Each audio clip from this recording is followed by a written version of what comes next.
Chapter 31. How Will This End? Lydia Knight feared something was wrong when she heard wild whooping and yelling coming from the Missouri camp. She knew the prophet had gone there to negotiate peace, but the noise she heard sounded like a pack of wolves, hungry for prey.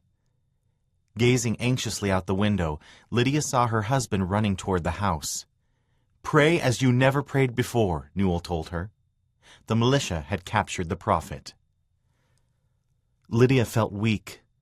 The night before, 2 veterans of the skirmish at the Crooked River had knocked at her door, looking for a place to hide. The Missouri militia had sworn to punish the saints who had taken part in the fight, so harboring the men would put her family at risk, but she could not turn them away and had hidden them in her home. Now she had to wonder if the men were safe enough. Newell would be gone again that night on guard duty. If the militia entered the city while he was away and found the men hiding in her home, they might kill them. And what would they do to her and the children? As he left for the night, Newell warned her to be cautious. "Do not go outside," he said. "Prowlers are around." Once Newell was gone, Lydia began to pray. When she and Newell had come west after the temple dedication, they had made a home and now had 2 children. It had been a good life before the mob attacks started. She did not want everything to fall apart. She could still hear the distant shrieks of the Missourians. The noise made her flesh crawl, but praying calmed her. She knew that God ruled the heavens. Whatever happened would not change that. The next morning, November 1st, 1838, Newell returned briefly to the house. George Hinkle had ordered the Saints' forces to assemble at the town square. The Missouri militia was lined up outside their camp and in position to march on Far West. "How will this end?" Lydia asked. "My heart is torn with anxious fears, and yet the Spirit tells me all will yet be well." "God grant it," Newell said, picking up his rifle. "Goodbye, and God protect you." While the Saints' forces gathered in the square, General Lucas marched his troops to the prairie southeast of Far West and ordered them to stand ready to put down any resistance from the Saints. At 10 o'clock that morning, George led his troops from the square and positioned them near the Missouri line. He then rode up to General Lucas, removed the sword and pistols from his belt, and handed them to the general. The Missourians brought out a writing desk and placed it in front of their line.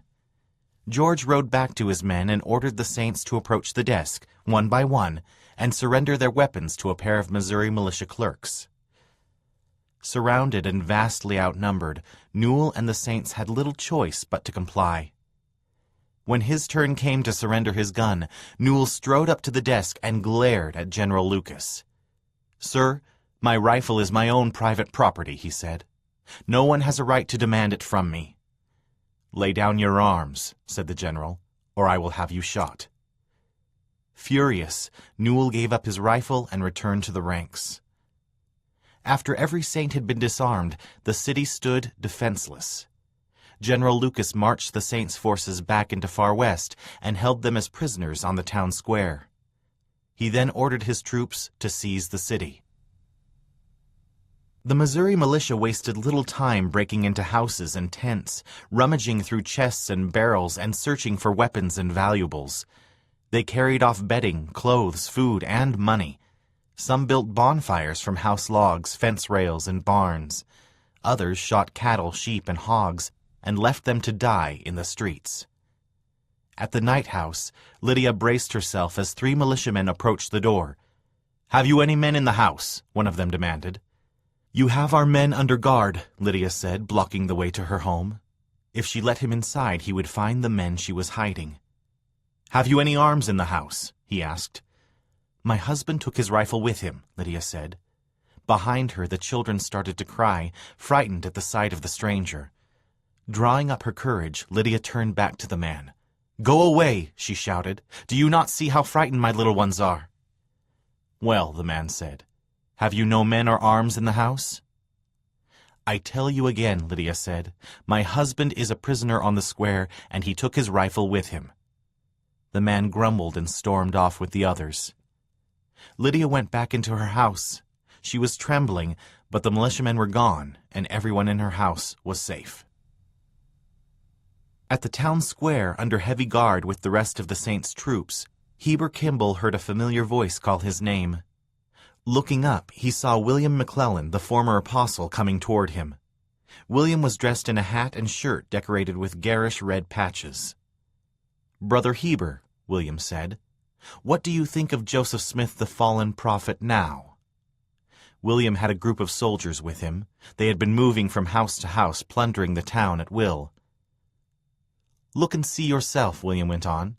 "Poor, your family stripped and robbed, and your brethren in the same fix. Are you satisfied with Joseph?" Heber could not deny that things looked bleak for the Saints. Joseph was a captive, and the Saints were disarmed and under assault. But Heber knew he could not forsake Joseph and the Saints, as William, Thomas Marsh, and Orson Hyde had done. Heber had stayed loyal to Joseph through every trial they had faced together, and he was determined to remain loyal, even if that meant losing everything he owned. "Where are you?" Heber asked, turning the question back on William. "What are you about?" Heber's testimony of the restored gospel of Jesus Christ and his refusal to abandon the Saints answered William's question well enough. "I'm more satisfied with him 100-fold than ever I was before," Heber continued. "I tell you, Mormonism is true, and Joseph is a true prophet of the living God." As the militia pillaged the town, General Lucas did nothing to stop his troops from terrorizing the Saints and taking their property. Across the settlement, Missouri militiamen were chasing Saints from their homes, cursing them as they fled into the streets. The troops whipped and beat those who resisted them. Some soldiers assaulted and raped women they found hiding in the houses.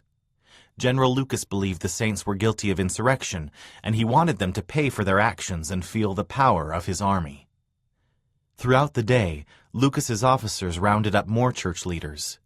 With the help of George Hinkle, troops forced their way into the home of Mary and Hiram Smith. Hiram was sick, but the troops drove him outside at the point of a bayonet and placed him with Joseph and the other prisoners. That evening, as General Lucas prepared to try the prisoners in a military court, a militia officer named Moses Wilson took Lyman White aside, hoping to convince him to testify against Joseph at the trial. "We do not wish to hurt you nor kill you," Moses told Lyman. "If you will come out and swear against him, we will spare your life and give you any office you want." "Joseph Smith is not an enemy to mankind," Lyman said hotly. "Had it not been that I had given heed to his counsel, I would have given you hell before this time." "You are a strange man," said Moses. "There is to be a court-martial held this night, and will you attend?" "I will not, unless compelled by force." Moses threw Lyman back in with the other prisoners, and General Lucas soon convened the court. Several militia officers participated, including George Hinkle. General Doniphan, the only lawyer present, opposed the trial, arguing that the militia had no authority to try civilians like Joseph. Paying no attention to him, General Lucas proceeded with the trial and rushed through the hearing without any of the prisoners present. George wanted Lucas to show mercy to the prisoners, but the general instead sentenced them to be shot for treason. A majority of the officers present sustained the ruling. After the trial, Moses told Lyman the verdict. "Your doom is fixed," he said. Lyman looked at him contemptuously. "Shoot and be damned," he said. Later that evening, General Lucas ordered General Doniphan to march Joseph and the other prisoners into the town square at 9 o'clock the following morning and execute them in front of the Saints. Doniphan was outraged. "I will be damned if I will have any of the honor of it or the disgrace of it," he told the prisoners in private. He said he planned to withdraw with his troops before sunrise. He then sent a message to General Lucas. "It is cold-blooded murder. I will not obey your order," he stated. "If you execute those men, I will hold you responsible before an earthly tribunal, so help me God." As promised, General Doniphan's forces were gone the next morning. Rather than execute Joseph and the other prisoners, General Lucas ordered his men to escort them to his headquarters in Jackson County. Flanked by armed guards, Joseph was led through the ravaged streets of Far West to gather some belongings from his home. Emma and the children were in tears when he arrived, but they were relieved that he was still alive. Joseph begged his guards to let him visit with his family privately, but they refused. Emma and the children clung to him, unwilling to part. The guards drew their swords and pried them away. 5-year-old Joseph held his father tightly. "Why can't you stay with us?" he sobbed. A guard thrust his sword at the boy. "Get away, you rascal, or I will run you through." Back outside, troops marched the prisoners through a crowd of saints and ordered them to climb inside a covered wagon. The militia then surrounded the wagon, creating a wall of armed men between the saints and their leaders. As Joseph waited for the wagon to roll away, he heard a familiar voice above the noise of the crowd. "I am the mother of the prophet," Lucy Smith called out. "Is there not a gentleman here who will assist me through this crowd?" The wagon's heavy canvas cover prevented the prisoners from seeing outside, but at the front of the wagon, Hiram pushed his hand under the cover and took his mother's hand. The guards immediately ordered her back, threatening to shoot her. Hiram felt his mother's hand slip away, and it seemed that the wagon would roll out at any moment. Just then, Joseph, who was at the back of the wagon, heard a voice on the other side of the canvas. "Mr. Smith, your mother and sister are here." Joseph pushed his hand beneath the cover and felt his mother's hand. "Joseph," he heard her say, "I cannot bear to go till I hear your voice." "God bless you, Mother," Joseph said, just before the cart lurched and drove away. Several nights later, the prisoners lay on the floor of a log house in Richmond, Missouri. After taking them to Jackson County, General Lucas had put them on display like animals before he was ordered to send them to Richmond for a legal hearing. Now each man tried to sleep with a shackle around his ankle and a heavy chain binding him to the other prisoners. The floor was hard and cold, and the men had no fire to keep them warm. Lying awake, Parley Pratt felt sick as their guards told obscene stories about raping and killing saints. He wanted to stand up and rebuke the men, to say something that would make them stop talking, but he kept silent. Suddenly, he heard chains clank beside him as Joseph rose to his feet. "Silence, ye fiends of the infernal pit," the prophet thundered. "In the name of Jesus Christ, I rebuke you and command you to be still. I will not live another minute and hear such language." The startled guards gripped their weapons and looked up. Joseph stared back at them, radiating majesty. "Cease such talk," he commanded, "or you or I die this instant." The room went quiet, and the guards lowered their guns. Some of them retreated to the corners, others crouched in fear at Joseph's feet. The prophet stood still, looking calm and dignified.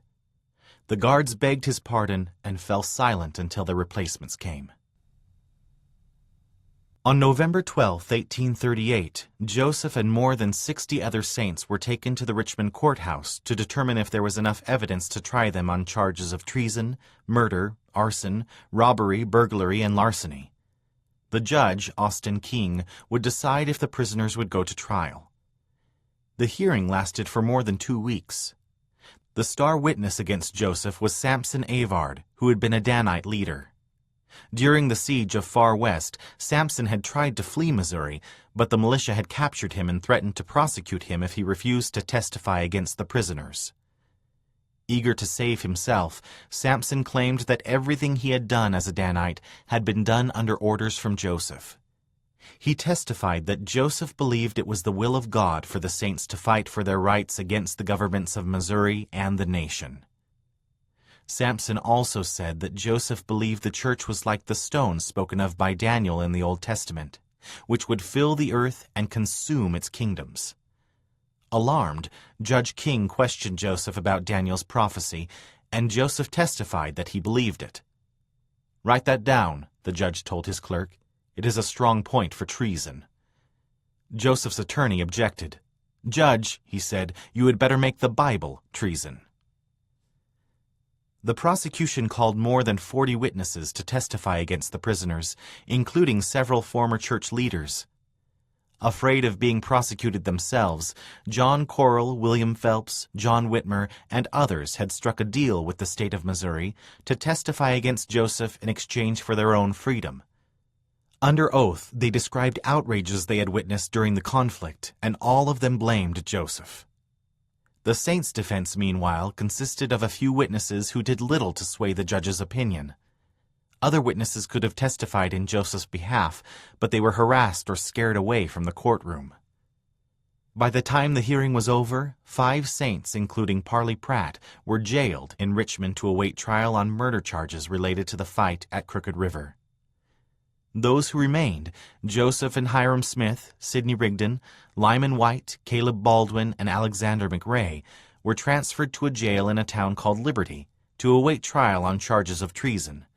If convicted, they could be executed. A blacksmith shackled the 6 men together and led them to a large wagon. The prisoners climbed in and sat on the rough wood, their heads barely above the high sides of the wagon box. The journey took all day. When they arrived in Liberty, the wagon rolled through the center of town past the courthouse, then north to a small stone jail. The door stood open, waiting for the men in the cold of the December day. One by one, the prisoners climbed down from the wagon and made their way up the steps to the entryway of the jail. A crowd of curious people pressed in around them, hoping to catch sight of the prisoners. Joseph was the last man off the wagon. As he reached the door, he looked at the crowd and raised his hat in polite greeting. He then turned and descended into the dark prison.